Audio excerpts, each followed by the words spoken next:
Hello प्यारे बच्चों, मैं आशा करता हूं कि आप लोग खुश होंगे और अच्छे से पढ़ाई कर रहे होंगे। अब आप लोग जो है प्रश्न नंबर 18 देखेंगे। वह छोटी छोटी संख्या जिसको 35, 56 और 91 से विभाजित करने पर प्रत्येक दशा में 7 शेषफल होगा। इसका मतलब यह है कि वह बड़ी से बड़ी संख्या ऐसी हो जिसको हम 35 से भाग दें तो 7 शेष आवे, 56 से भाग दें तो 7 शेष आवे, 91 से भाग दें तो 7 शेष आवे। इसका मतलब इन तीनों संख्याओं का लघुत्तम समापवर्तक निकालेंगे और उसमें 7 जोड़ देंगे तो वह संख्या प्राप्त हो जाएगी जिसमें इन तीनों संख्याओं से भाग देने पर शेषफल 7 प्राप्त होगा। तो अब हम क्या करेंगे, इन तीनों संख्याओं का गुणनखंड करेंगे। तो पहले 35 का गुणनखंड करते हैं। तो 35 2 से कटेगा नहीं क्योंकि इसके लास्ट में 2 4 6 8 है नहीं। तो इसका मतलब 5 3 जोड़ देंगे 8 हो जाएगा, 3 से नहीं कटेगा या 3 से भी विभाजित नहीं हो सकता। इसके लास्ट में 0 5 है, मतलब 5 है इसलिए 5 से विभाजित हो जाएगा तो 5 से भाग देंगे 5 7 35, 7 अभाज्य संख्या है, 7 से भाग देंगे 7 करने 7 पूरा पूरा जो है कट गया। अब इसके बाद जो है हम 56 का गुणनखंड करते हैं। तो 56 जो है इसके लास्ट में 6 है, तो जिस संख्या के अंत में 0 2 4 6 8 होता है वह 2 से विभाजित होता है इसलिए यह 2 से विभाजित हो जाएगा। तो 56 भागा 2, 2 दूनी 4, घटा दीजिए यहाँ 1 आएगा, यहाँ 6 है, 2 8 है 16, या पूरा पूरा कट जाएगा। इसका मतलब यह है कि 2 का भाग देने पर यहाँ 28 आएगा, 28 भी 2 से विभाजित हो जाएगा क्योंकि इसके लास्ट में 8 है।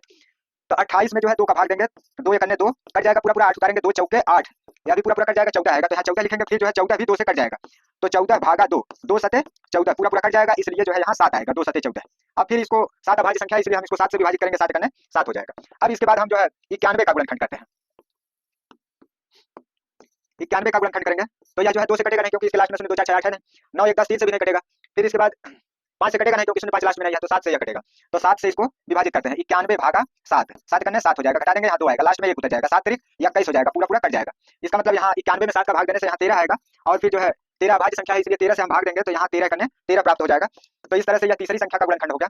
अब जो है तीनों संख्याओं का गुणनखंड स्पष्ट रूप से लिखते हैं। इसका गुणनखंड 5 गुणे 7 है, इसका गुणनखंड 2 पर 3 की घात गुणे 7 है, गुणे 7 है, और इसका गुणनखंड 7 गुणे 13 है। तो लघुत्तम समापवर्तक निकालने के लिए क्या करते हैं, लघुत्तम समापवर्तक बराबर सभी गुणनखंडों को लिया जाता है और उसकी सबसे बड़ी घात के रूप में। तो 2 गुणनखंड है, इसमें सबसे बड़ी घात 3 की है तो 2 पर 3 की घात, इसके बाद 5 गुणनखंड है 5 ले लीजिए, 7 गुणनखंड है 7 ले लीजिए, इसके बाद 13 गुणनखंड है 13 गुणनखंड ले लीजिए, इसके बाद इसमें और कोई गुणनखंड नहीं है। 5 को इसके 1 2 के साथ लिख देते हैं, इसका मतलब 2 गुणे 5। अब इसमें 2 बार 2 मिलेगा तो इसलिए 2 गुणे 2 और उसके बाद गुणे 7 और उसके बाद गुणे 13।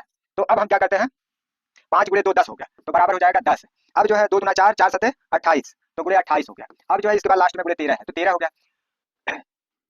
अब इसके बाद हम 28 का गुणा 13 में कर देते हैं और इसके पहले जो है यहाँ 10 है तो 28 गुणे 13, 8 3 24 से 4 हासिल 2 हो गया, 3 दूनी 6 2 8 84 हो गया, 8 3 24 2 और 3 दूनी 6 2 8, हाँ ठीक। अब 8 करने 8 यहाँ हो जाएगा और 2 करने 2 यहाँ हो जाएगा, इसको जो है जोड़ दीजिए, यहाँ 4 हो गया, 8 8 16 हो गया, एक हासिल आएगा, 2 1 3 हो जाएगा, 364। तो यहाँ हो गया 364, 364 हो गया, 10 से गुणा करेंगे तो इसके आगे शून्य बढ़ जाएगा, 3640, 3640 हो गया।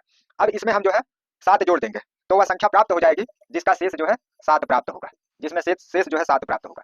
तो इसका मतलब वह संख्या बराबर 3640 प्लस 7, 7 जोड़ देंगे तो वह संख्या प्राप्त हो जाएगी 7 4 36, तो 3647, 3647 सी पार्ट में है इसलिए सी विकल्प इसका सही उत्तर होगा।